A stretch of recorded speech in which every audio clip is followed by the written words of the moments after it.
So we're going to talk about hash browns. This is one of the core ingredients of our breakfast here at the Common Market. Not only do we offer it as a side, we offer it as a base for people to throw on hash brown bowls. It goes inside of a fire inside, our Foodorito, two of our most popular breakfast items. So it's a very important part. I just want to make sure we cover the nuance. It seems like a simple thing, but hash browns, well, let's just say it's not always so simple. So these hash browns have been run through our R2 dicer. They were blanched until they were just tender enough for me to squeeze them and give a little crush. They cannot be too hard, and there's a very fine line between a perfectly cooked hash brown and a hash brown that is mushy and will stick together and turn to mealy mush on your flat top. So this is what we're looking for on our hash brown, just like that. The next step on our hash browns before we serve them is to sear them off on the flat top. When we do our hash browns, it's very important that we, again, start with a very clean grill, number one, but number two, we do our hash browns in vegetable oil, not the butter oil that we do a lot of our sandwiches on, because we want to make sure that these hash browns remain vegan in their preparation.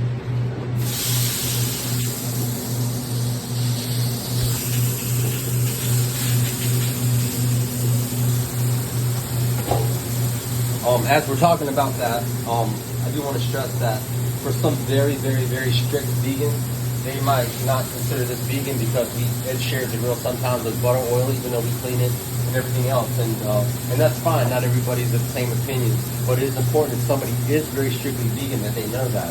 And if there's something else we can do to make it so it is vegan for them, I'm happy to do that. If we have to saute it in a pan or something like that in its own pan, then that's fine. But it is important to know that our vegan products do share some space on the grill with products that aren't, even though we isolate these from other preparation.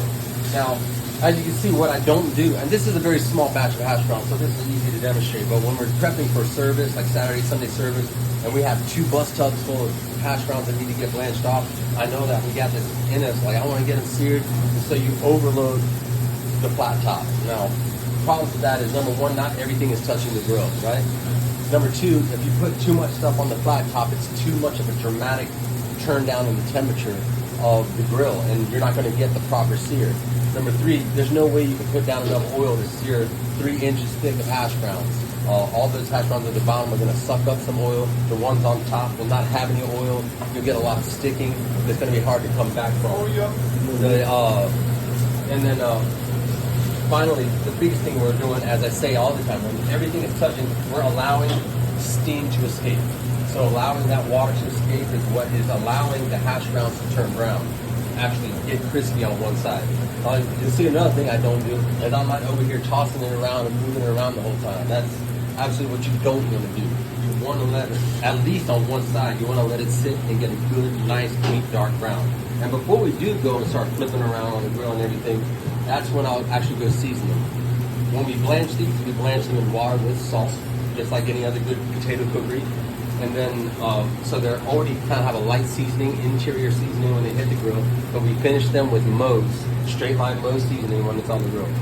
So I'm getting ready, let's see how we look here. So, see, I'm fine. So this, that's skimmed.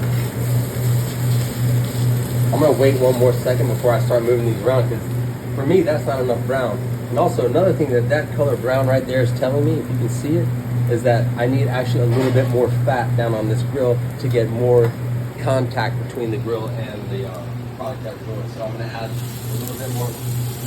And if you listen, you can hear the sizzle increase. You hear more sizzling happen because that means more moisture in the potato is coming into more contact with fat on the flat top. So we're gonna just let that go there for a second.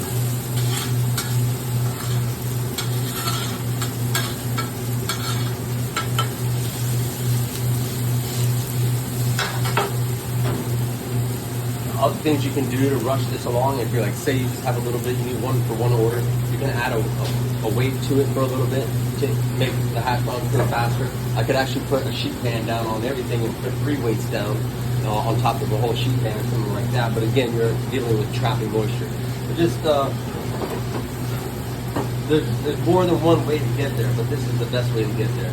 Now, it's much better for me to run hash browns like this than pile this up. I'd rather do smaller batches and get them in and off the grill more quickly than kill my whole grill with a batch of mediocre hash browns. So At this point, I am going to add my most seasoning directly to the hash browns on top of the flat top. Not too crazy.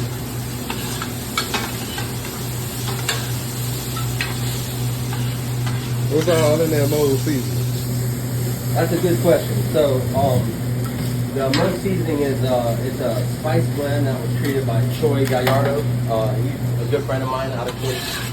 The spices are the business is a local-owned business, but most seasoning is a combination. It's like an Italian seasoning on steroids. It's got oregano, garlic, pepper, salt, cayenne, coriander, and I think a little. I don't want to say I don't think it's thyme, but he doesn't hide any of his ingredients. If you look on any of his labels, they're all there. I mean, his ratios, that's his secret. But as you can see, these hash browns are actually getting to where they want to be. We actually have brown on the hash browns, right? And that's what they should look like. Now, by the time they actually do start getting here, you're going to see that they get even more tender. So you'll have that crispy exterior and that creamy interior. That's hot. And that's what we're looking for. Nice, creamy in the middle, crispy on the outside. And it's really important, especially when we're doing like some of our wraps, like you're gonna have all the hash browns trapped inside of a wrap getting hot. And they have to retain their identity when they're inside all that moisture, right? So that's why you wanna make sure they're really crispy. So we're gonna let this continue to go. Now, one thing I do, especially on Saturdays and Sundays, I'll get a lot of hash browns hot, and then I'll set them off in the corner like this. This is when I hand pile them up, right? So I'll pile them up like that. They can stay hot. The only ones that get crispy are the ones on the very, very bottom, while these on the top. And I can hold hash browns like this for like 15 minutes at a time, and they'll do good to run into burritos and stuff. And that is our hash brown demo.